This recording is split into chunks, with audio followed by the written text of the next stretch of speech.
নিশা 8 বজাত প্ৰধানমন্ত্ৰীৰ ভাষণ কি ক'ব প্ৰধানমন্ত্ৰী মোদীয়ে চৰম উৎকণ্ঠিত দেশবাসী প্ৰধানমন্ত্ৰীৰ কাৰ্যালয়ৰ এই টুইট প্ৰধানমন্ত্ৰী মোদীয়ে আজি নিশা 8 বজাত সম্বোধন কৰিব দেশবাসীক লগে লগে দেশজুৰি উৎকণ্ঠা তৃতীয় পৰ্যায়ৰ লকডাউন শেষ নহওঁতেই দেশক উদ্দেশ্যি ভাষণ দিব প্ৰধানমন্ত্ৰীয়ে চমকপ্ৰদ কিবা ঘোষণা কৰিব নেকি মোদীয়ে লকডাউন অধিক শিথিল কৰিব নেকি নে লকডাউন সম্পূৰ্ণৰূপে উঠি যাব অথবা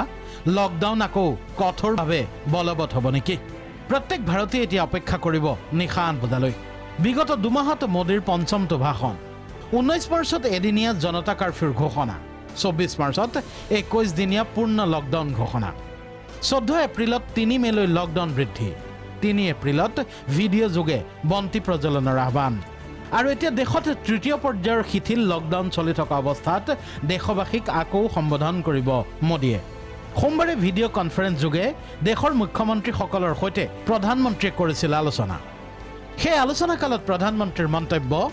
প্ৰথম পৰ্যায়ৰ লকডাউনৰ কঠোৰতা দ্বিতীয় পৰ্যায়ৰ প্ৰয়োজন নহল একেদৰে দ্বিতীয় পৰ্যায়ৰ কঠোৰতা তৃতীয় পৰ্যায়ত নালাগিল এতিয়া তৃতীয় পৰ্যায়ৰ লকডাউনৰ কঠোৰতা চতুৰ্থ পৰ্যায়ত নালাগিব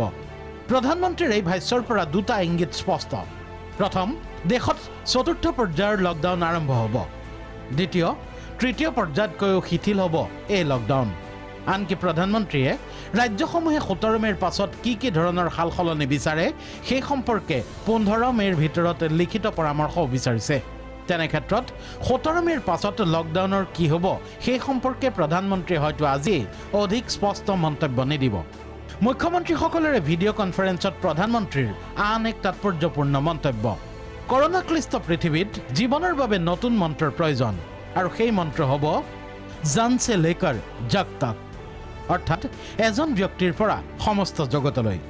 হয়তো আজি নিশা 8 বজাত প্ৰধানমন্ত্ৰীয়ে কৰোনাৰে সহাৱস্থানৰ বাবে এই মন্ত্ৰৰ আধাৰতে সাহস আৰু কৌশল দিব দেশবাসীক news desk report Prag news